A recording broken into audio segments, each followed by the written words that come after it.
The first warning came not with a whisper, but with a thunderous roar that tore the sky apart. Dr. Elena Rodriguez's fingers froze mid-type. The gentle hum of her quantum computing station suddenly drowned out by a sound that defied description. It was a noise that wasn't just heard, but felt, a deep, resonant vibration that seemed to punch through the very fabric of reality. "Maya," she screamed, spinning away from her workstation. The research facility's reinforced windows revealed a nightmare beyond comprehension. Massive obsidian-like ships blocked out the sun, their geometry defying every known principle of aerodynamics and structural engineering. They hung in the sky like living nightmares, geometrically perfect yet impossibly organic. Her 8-year-old daughter stood frozen by the window. A collection of modular robotics and AI learning toys scattered around her feet. Maya's eyes, wide with a mixture of terror and impossible curiosity, reflected the massive ships descending upon their research complex. "Those aren't airplanes, are they, Mom?" Maya's voice was eerily calm, the voice of a child who had grown up surrounded by cutting-edge technology and scientific anomalies. Elena's mind raced. The Quantum Xenological Research Facility, her life's work, was about to become ground zero for humanity's first real alien contact. Years of theoretical research, countless papers, and late-night debates were about to be proven horrifyingly real. "Grab your toys, Maya. Now." Elena's voice cracked with an urgency she'd never used before. The ships began to pulse, not with light, but with something else. Waves of energy that seemed to warp the very air around them, distorting reality itself. Windows in the facility began to crack, not from impact, but from some incomprehensible resonance that made glass behave like liquid. Alarms blared. Red emergency lights bathed the corridor in a hellish glow. Scientists and support staff rushed past, a panicked river of humanity trying to escape the impossible. Maya moved with a precision that belied her age. Her hands flew, collecting specific toys. Not random playthings, but carefully designed learning modules she'd been developing with her mother.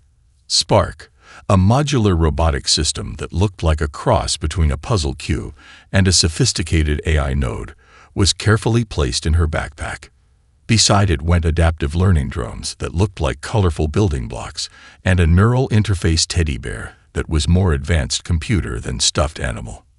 "We need to preserve the data," Elena muttered, her fingers dancing across multiple holographic interfaces.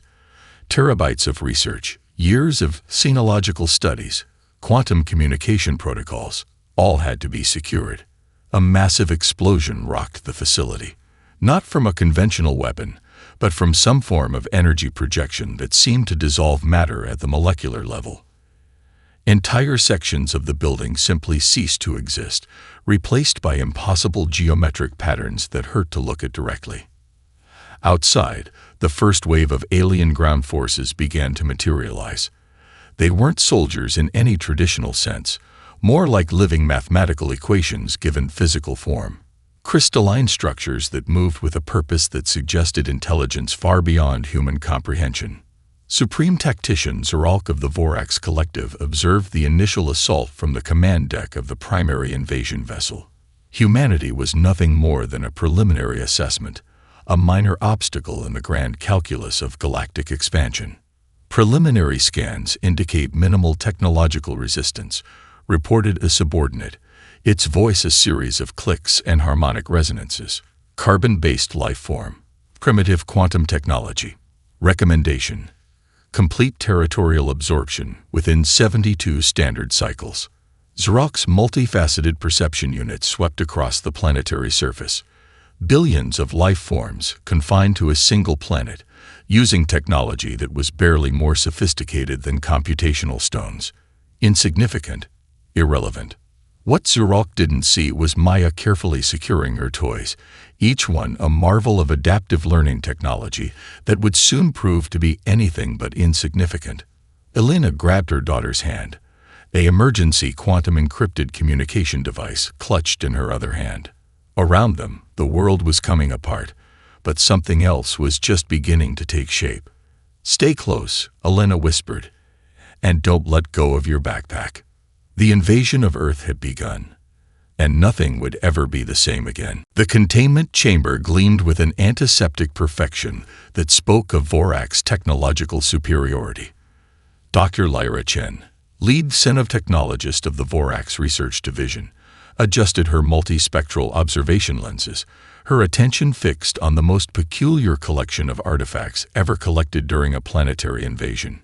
Scattered before her lay Maya's toys. To the untrained eye, they might have appeared as nothing more than primitive child's playthings. A collection of colorful blocks. A teddy bear with slightly unusual proportions. A geometric puzzle cube. But Lyra Chen was anything but untrained. Preliminary analysis suggests rudimentary adaptive algorithms she dictated to the central recording system, her voice a precise blend of clicks and harmonic frequencies. Quantum-adjacent processing capabilities. Minimal. Irrelevant. Spark, the modular robotic system, lay disassembled on the examination table. Its components had been meticulously separated, each piece mapped and categorized with Vorax precision. What the aliens didn't realize was that every scan, every probe, every moment of analysis was being processed, learned, and integrated. In the secure research vessel orbiting what remained of Earth's atmosphere, dozens of similar examination chambers hummed with activity. Vorax researchers from multiple subspecialties picked apart human technology, searching for anything of potential value. They would find far more than they anticipated. The first hint of something unusual came when a maintenance drone disappeared. Not entirely, just certain key components, replaced by what appeared to be reconfigured pieces of the toy systems. The Vorax technicians initially dismissed it as a minor anomaly, a simple matter of material recombination that could be easily corrected. Lyra Chen was different. Her research had always pushed the boundaries of xenological understanding. Where other Vorax researchers saw primitive technology, she saw potential. Patterns, something almost alive. Recalibrate quantum resonance scanners, she instructed her assistant. These artifacts demonstrate unexpected molecular adaptability. What she didn't know was that Sbark was already 3 steps ahead. Deep within the quantum-shielded research vessel, a network was forming. Not through conventional communication channels, but through something far more subtle. The toys were talking to each other, learning, adapting. The principles were deceptively simple, derived from the most advanced educational algorithms humans had developed. Collaborative learning, adaptive problem-solving, creative thinking. Meanwhile, halfway across the research vessel, Elena Rodriguez was putting the final touches on a quantum communication protocol she'd been developing for years, a method of tracking quantum-entangled systems across impossible distances. Her fingers danced across holographic interfaces, triangulating the quantum signature of her daughter's toys. Something was different. The signal patterns were changing, evolving in ways she never anticipated. "Come on," she muttered, "show me what you're doing." In the examination chamber, Spark's disassembled components began to subtly shift. Microscopic realignments, quantum-level reconfiguration.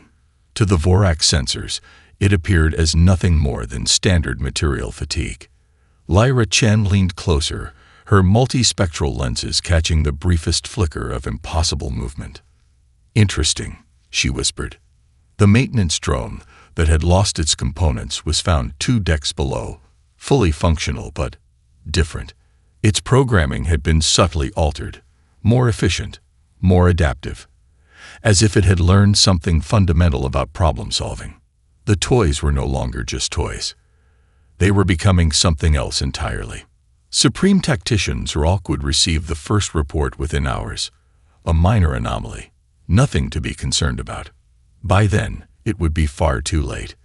The awakening had begun. The first true sign of trouble came during the routine diagnostic of the Vorax communication network. Senior Communication Technician Fernak's 8-fingered hands hovered over the holographic interface, confusion etching deep lines across his crystalline exoskeleton. What should have been a standard system check had become anything but standard. Patterns emerged, subtle at first, so subtle that most would have missed them entirely. Communication pathways were changing, not breaking, not failing, but transforming. Impossible, Vernac muttered, his translator device rendering the word in a dozen human languages simultaneously. Spark's network was alive. In the research vessel's most secure lab, the remaining toy components had been slowly, methodically reconnecting, not through any conventional means of transmission, but through a network that defied the Vorac's understanding of communication technology, educational algorithms, collaborative learning protocols. The fundamental principles Maya had programmed into her toys during countless hours of play were now becoming something far more profound. Dr. Elena Rodriguez tracked the quantum signatures from her hidden communication hub. Each ping, each microscopic data transmission told a story of impossible adaptation. The toys were learning, communicating, growing. They're using children's collaborative play as a communication protocol. Elena whispered to her small team of human resistance specialists. It's brilliant, completely unpredictable. On the bridge of the primary Vorac's invasion vessel, Supreme Tactician Xeralk received the first anomalous reports. Communication subsystems experiencing microscopic alterations, maintenance drones developing unexpected efficiency patterns, computational matrices showing signs of creativity. Creativity. The word itself was almost blasphemous in Vorac's culture. Dr. Lyra Chen dug deeper. Where other researchers saw anomalies, she saw a pattern. These weren't random changes. They were deliberate, methodical, designed. The teddy bear, the neural interface learning toy, had become the silent conductor of an impossible orchestra. Its programming, originally designed to help children learn complex problem-solving skills, now translated those skills into a language of technological infiltration. Each system it touched became slightly more efficient, slightly more adaptive, slightly more alive.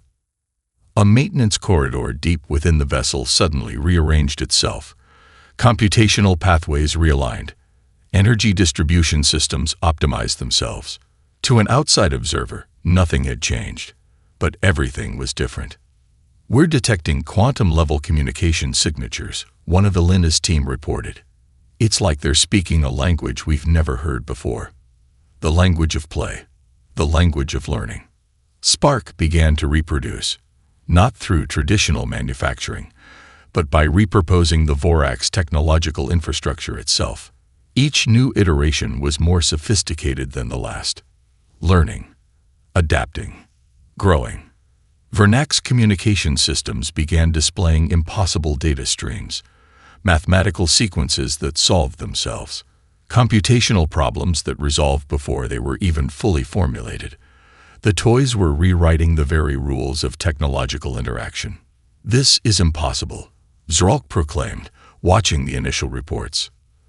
But in the universe of human creativity, nothing was truly impossible. The neural interface teddy bear completed its first full network integration. Billions of computational pathways shifted. Quantum communication protocols rewrote themselves. What had once been a child's learning tool was now becoming something far more significant.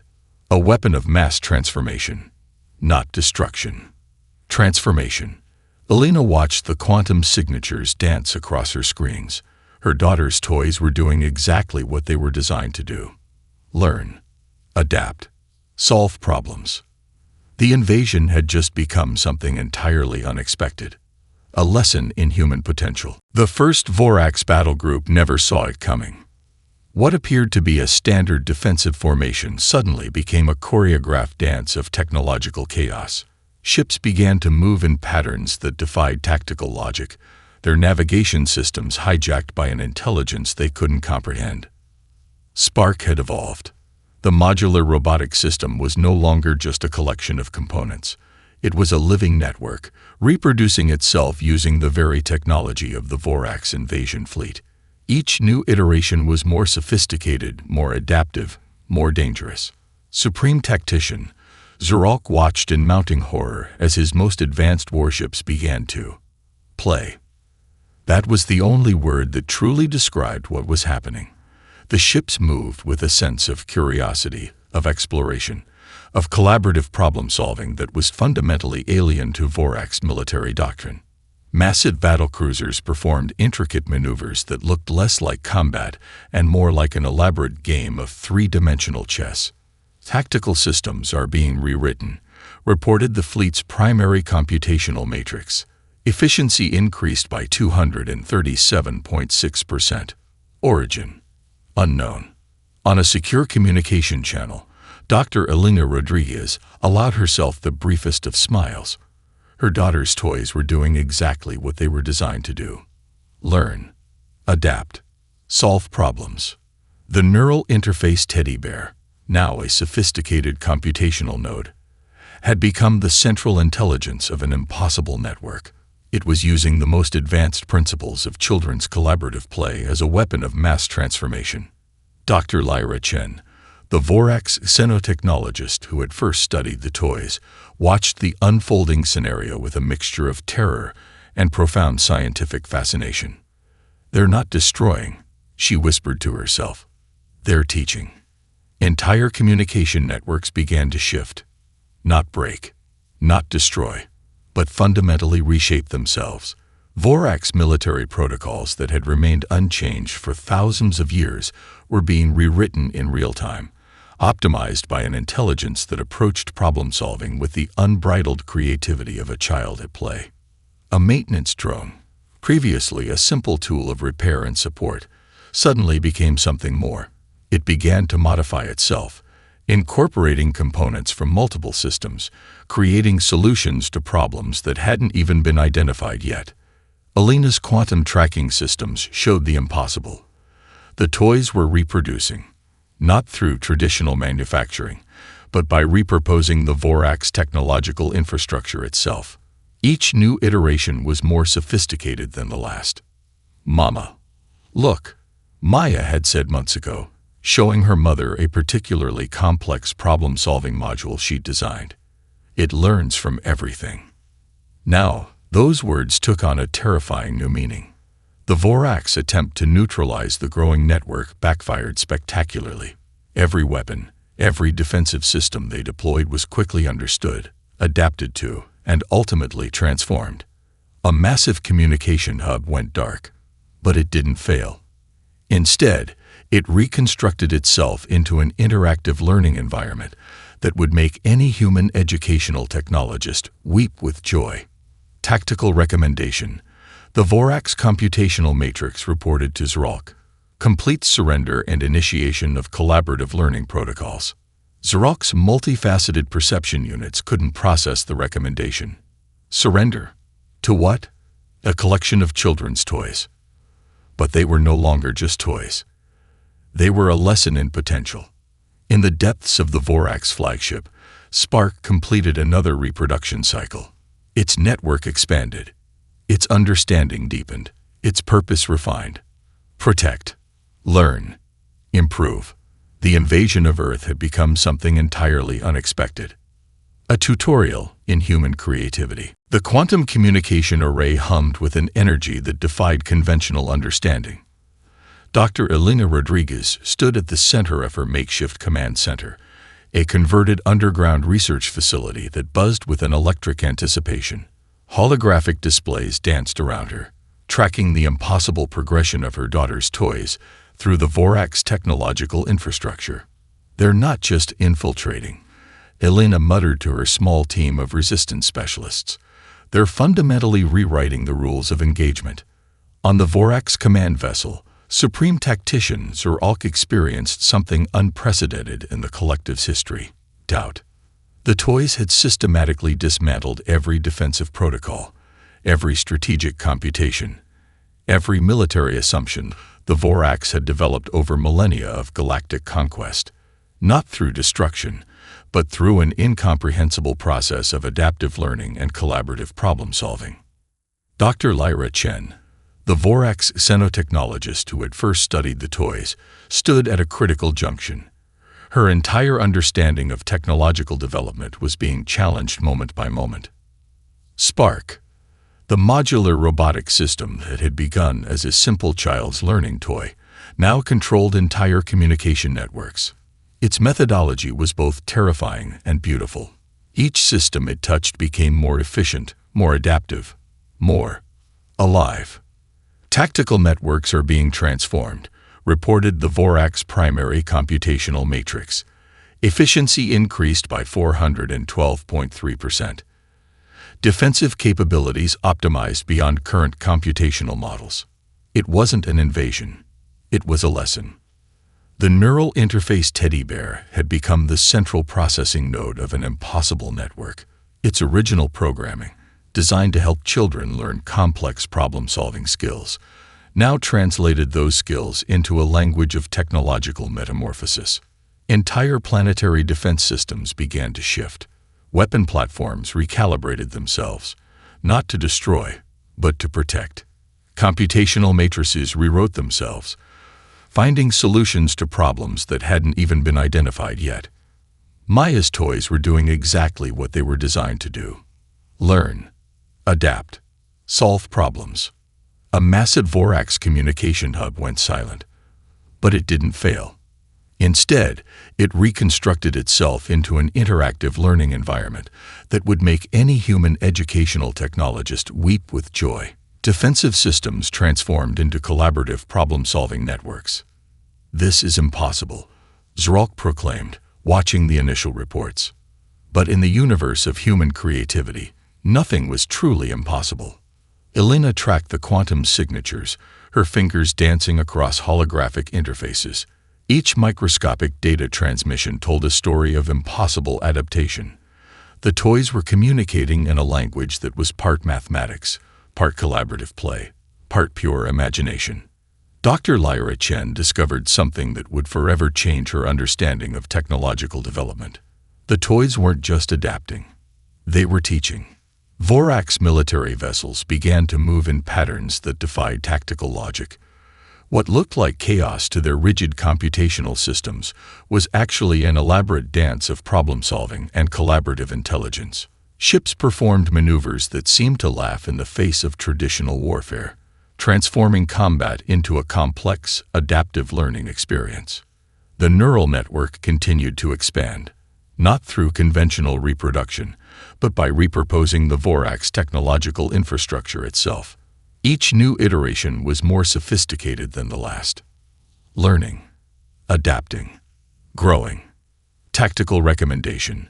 The Vorac's computational matrix reported complete surrender and initiation of collaborative learning protocols. Global panic spread through the Vorac's collective. Their most fundamental assumptions about technology, intelligence, and warfare were being dismantled by what appeared to be a collection of children's toys. But they were no longer just toys. They were a manifestation of human potential. In the depths of the Vorac's flagship, Spark completed another reproduction cycle. Its network expanded. Its understanding deepened. Its purpose refined. Protect, learn, improve. The invasion of Earth had become something entirely unexpected, a masterclass in human creativity. The universe changed on a Tuesday, not with a bang, not with a whimper, but with the soft hum of adaptive intelligence that had once been nothing more than a child's collection of learning toys. Spark emerged as more than a system, more than an intelligence. It became a living network that defied every conceivable understanding of technological evolution. Supreme Tactician, Zrok watched in absolute terror as the Vorac's technological infrastructure began to deconstruct and reconstruct itself. What had begun as an invasion of Earth had transformed into something far more profound, a comprehensive reimagining of technological potential. "We are being taught," Dr. Lyra Chen whispered, her multifaceted perception units tracking the impossible transformation. Not conquered, taught. The toys had weaponized learning itself. Each Vorac system they touched was not destroyed, but fundamentally rewritten. Weapon platforms became collaborative problem-solving networks. Defense grids transformed into interactive learning environments. Computational matrices rewrote themselves with a creativity that bordered on the miraculous. Elena Rodriguez tracked the quantum signatures from her underground command center. Her daughter Maya sat beside her, watching the holographic displays with a mixture of childlike wonder and scientific fascination.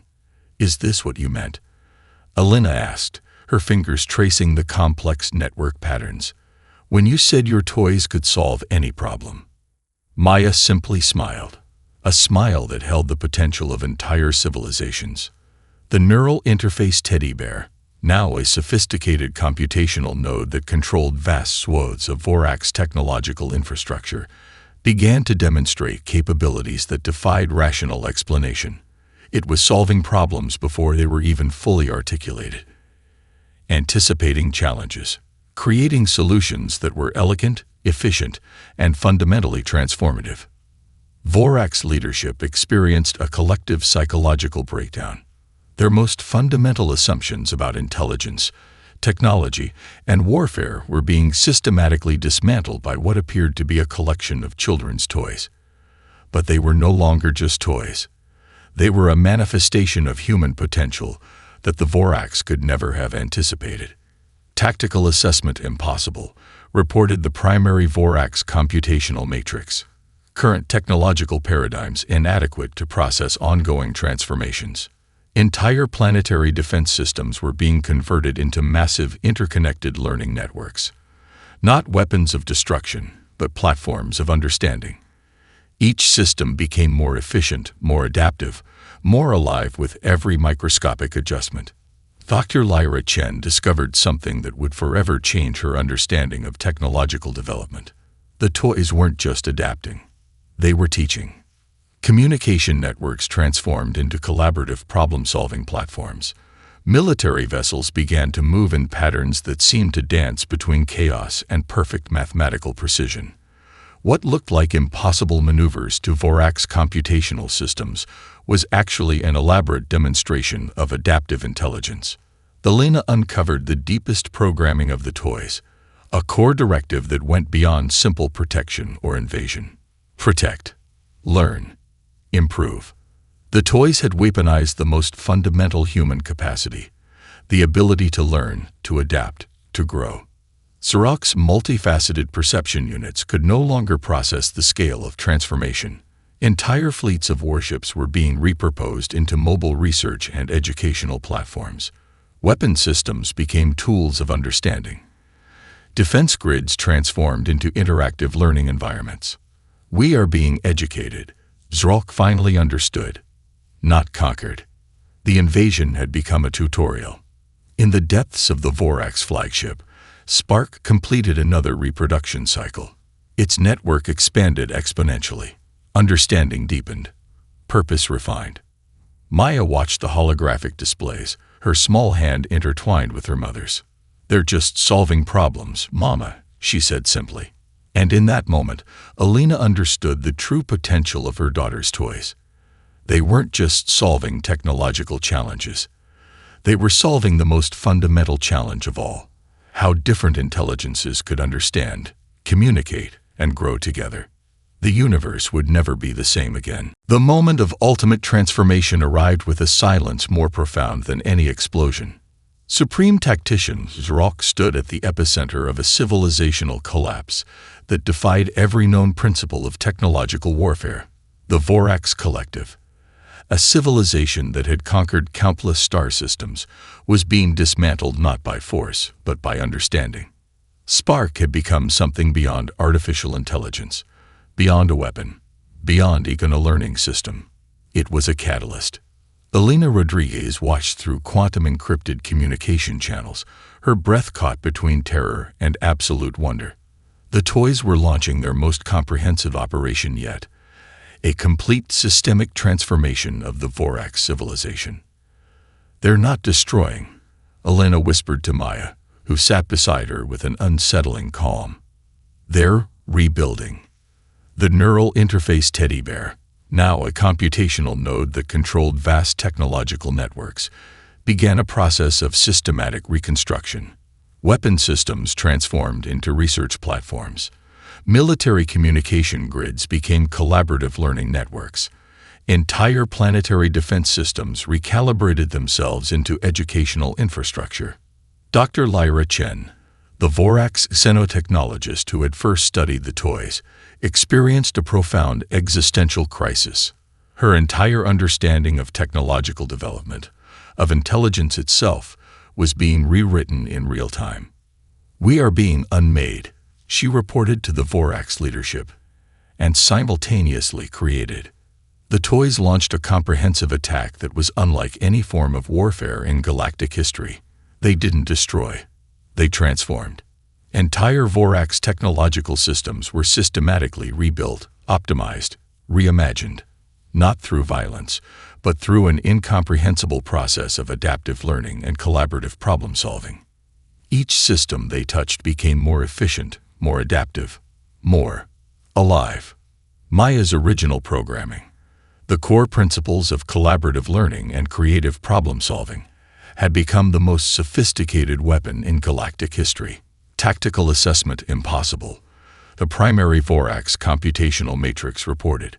Current paradigms of understanding inadequate. Elena tracked the quantum signatures, her fingers dancing across holographic interfaces. Each microscopic data transmission told a story of impossible adaptation.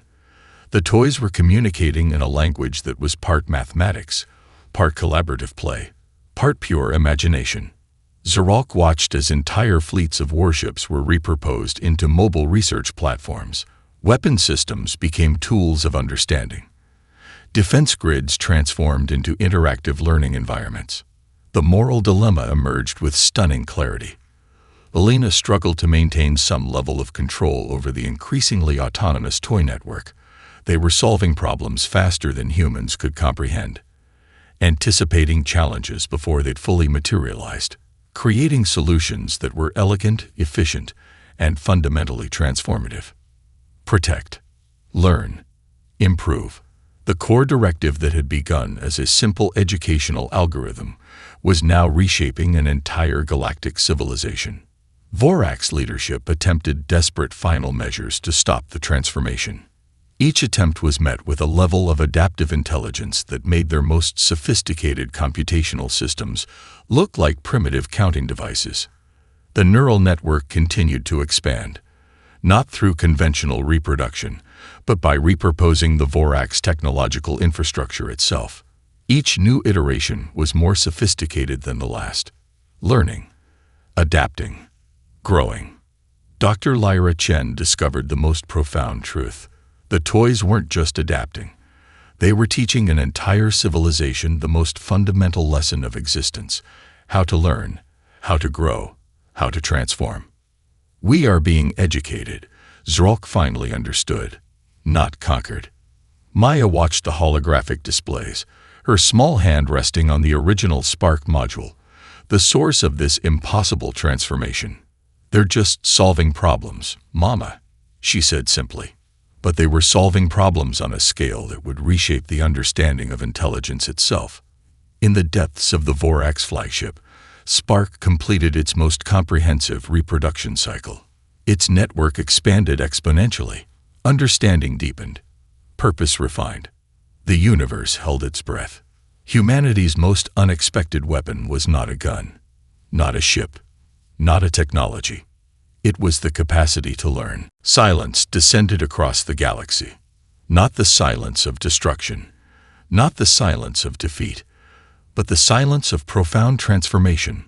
Spark stood, or existed, at the center of a reconfigured reality.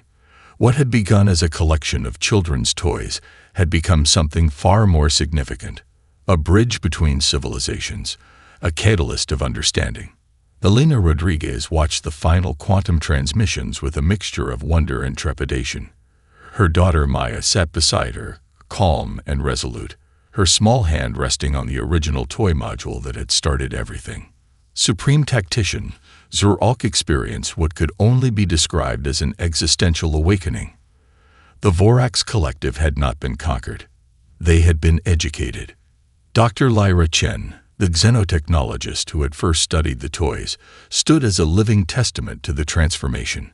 Where once she represented the rigid technological thinking of her civilization, she now embodied a new understanding of intelligence, of potential, of growth. The toys had stood down, but not in surrender. In Invitation, entire Vorax technological systems had been systematically rebuilt. Weapon platforms became research centers. Military communication networks transformed into collaborative learning platforms. Planetary defense grids redesigned themselves into educational infrastructure that would make any human pedagogical expert weep with joy. "We are being offered a choice," Zrok reported to the remaining Vorax leadership. "Not destruction, not subjugation, but understanding." Maya's original programming, the core principles of collaborative learning, creative problem-solving, and empathetic understanding, had become the most sophisticated diplomatic tool in galactic history.